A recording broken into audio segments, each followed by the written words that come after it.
So everyone seems to really like this landscape. When I posted it on Instagram, it was very popular. When I made a tutorial of it on my Patreon, it got a lot of views. When I first finished the painting and put it on the drying rack, my fiance was like, "Oh, I really like that one." And you clicked on the thumbnail of this video. So why? It's not a super detailed painting. It wasn't particularly hard to paint. I believe it's because I did three things. First off, I made it just about one thing. The second is that I made it have a dynamic value composition. And the third thing is I had a distinct focal point. So those are the three things I'm going to be talking about in this video. All right, welcome to Paint Coach. If you're new to the channel, my name is Chris Fornatero, and I help over thousands of students every single month get better at painting through my online courses and tutorials. So the first thing I said was that I made my painting about one thing. Now, what do I mean by that? I mean that I took the element in the scene that I liked the most and I emphasized.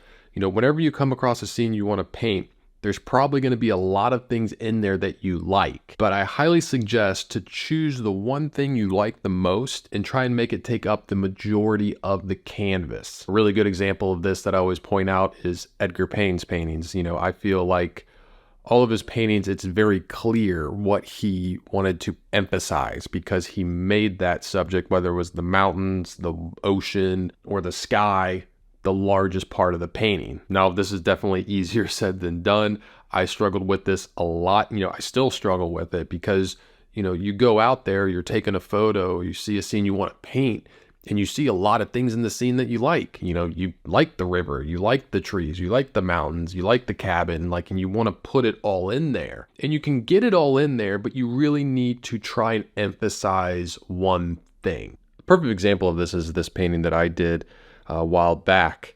I feel like it's painted well, good colors, cool scene, good atmosphere.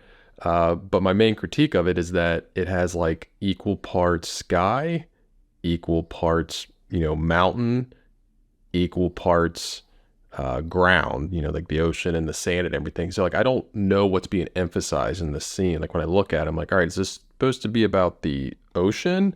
Is this supposed to be about the mountain and the trees here, or is this supposed to be about the sky? They're each getting equal attention, which I feel is hurting the scene a lot.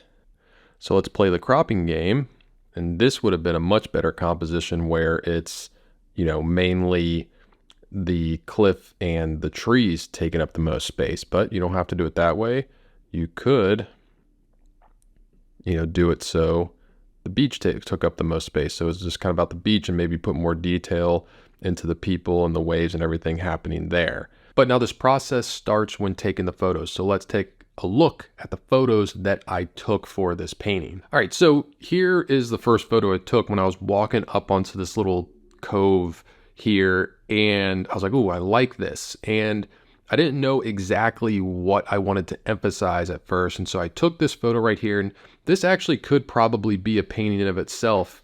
All these shadows and light and everything down here, I probably would just have it just all be in shadow, just one solid shape, and I like how this is in shadow, and you kind of almost get this vignette effect, which you'll see a lot of times in paintings where you'll have the foreground in shadow, and then right past that is the landscape that's in light. I've actually done a painting like that before. This one, you can see that the it's like being a weatherman. This tree right here is all in shadow, the foreground's in shadow, and the background, everything is in light. So this was a possible painting. But then I kept walking forward and I was like, ooh, I like this. I got the water here. That's nice. This is kind of like the beach, and then there's, this kind of darker dirt. I'm like, that darker dirt could be helpful. I could kind of make that so it points me that way, which is nice. I'm definitely liking this white sand. I like this tree. I like this big shape right here. This tree that's fallen over, it was actually really cool, especially when you got towards it, but doesn't really serve the scene. So I probably will get rid of that. Just have this be just sand. I like the reflections here. I like the reflections a lot. You know, you got that shore back there. That's another line of the scene. And then these clouds, some of them are kind of coming this way. And it's like, okay, I'm starting to pick up on some good lines here. Everything seems to be going to a certain point, you know, which is kind of around here. So I'm starting to feel it out, starting to, you know, see what can happen. And this is the photo that I actually ended up using, you know, because I realized, you know, what I like most is this reflection in the water. I just thought it was really cool. I liked these rocks in the water in the foreground that will kind of help bring us into the scene and guide us that way. You know, I like these trees are still there, so I still get that in. Got this distant shore, which is nice. And again, these clouds pointing us this way. I like how I can see like into the shallows here. You know, I like these dark shapes. Those could come in handy. So I was like, okay, my favorite aspect is the water and the reflections. So I made sure the water took up the most space. But now I did not just use cropping to compose the scene. This is a common mistake. This is a mistake I made for a long time. You know, if you rely just on cropping, you're really limiting yourself. And yes, you can still crop an image and get to a pretty decent composition. But if you don't allow yourself to change the size of things and to move things, you're just going to struggle to find a composition. And you're going to run into the problem of, you know, taking a photo or being out there and just being like, there's nothing to paint, nothing's working, there aren't any good compositions out there. Forget the master painter.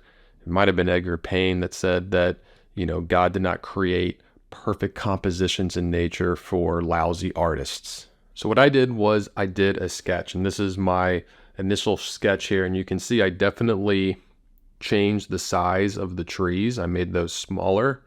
I moved the horizon line up and made the sky smaller so I could make the one thing that I liked the most, the water, take up even more space. And I can even, you know, fit in more of this reflection.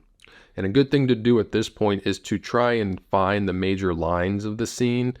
It's like I got some lines going this way. If I emphasize that cloud, got this line here, got these lines, got this, another line there. And it's like, all right, where's the spot that most of these lines are meeting? It's right here. So my focal point is probably going to be somewhere around there. I'm just going to keep that in mind. I'll get to the focal point a little bit later. But once I have the sketch and kind of figured out how big these shapes are going to be and where they're going to be, the next thing I want to do is figure out the value composition. And so this is what I do next. I break the scene down, all those shapes, and I assign each shape a value between a dark, a midtone, and a light. And while I'm doing this, I'm thinking of pretty much two things. I'm thinking about where's my focal point going to be, because ideally I want my focal point to be the only area where the dark and the light touch. The second thing I want to be focusing on is to have a dynamic relationship. Meaning I want to be able to look at it and very easily know which value takes up the most space, which value takes up the least space, and which is in the middle. So if you look at what I have right here, I have dark shape here, you know, continuing that dark in the reflection, and those darks are sandwiching that light. So boom, got a good focal point. I actually ended up putting like a little person on there at the end. But all right, got my dark. Still got the little dark there. Got some dark shapes that I'm going to emphasize. You know, you see these little dark shapes in there. I'm like, all right, I'm going to put some of those in here to push us into the scene more, push us this way. Same thing with these rocks. The reason I want those there is to help push us into the scene. So I got my dark, I got my light, and I got my midtone. So I'm like, all right, I got a focal point, I got a dynamic, interesting value composition. Now I need to paint it, but I need to make sure that when I add in color, I still adhere to this value composition. All right, now I'm talking a lot about composition. There's a lot to get into with composition, which is why I made a free composition coaching guide.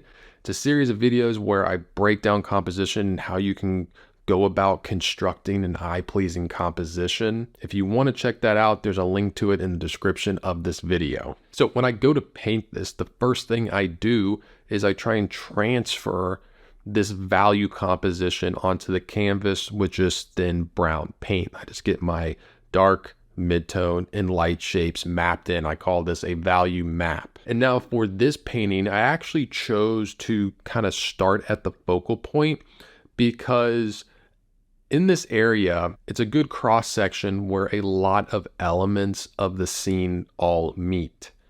You know, you got the tree in light, you got the tree in shadow, you got the water, you got the sky, you got the sand and shadow, and you got the sand and light. So I know if I can just figure out the color and value relationships in that one section and get it looking right, it'll be easy to figure out the rest of the painting. And honestly, at this point, I feel like the painting is already won. If you can figure out a strong composition with a clear focal point and a dynamic value composition, and you can transfer those values into colors, you're pretty much home free. And any details you decide to put in are up to you. You just want to make sure whatever details you put in don't undermine the values and composition that you figured out earlier. All right, hope you found this video helpful. If you did, please hit the like button, subscribe to the channel. If you'd like to see what I'm painting on a daily basis, you can follow me on Instagram at Forza43.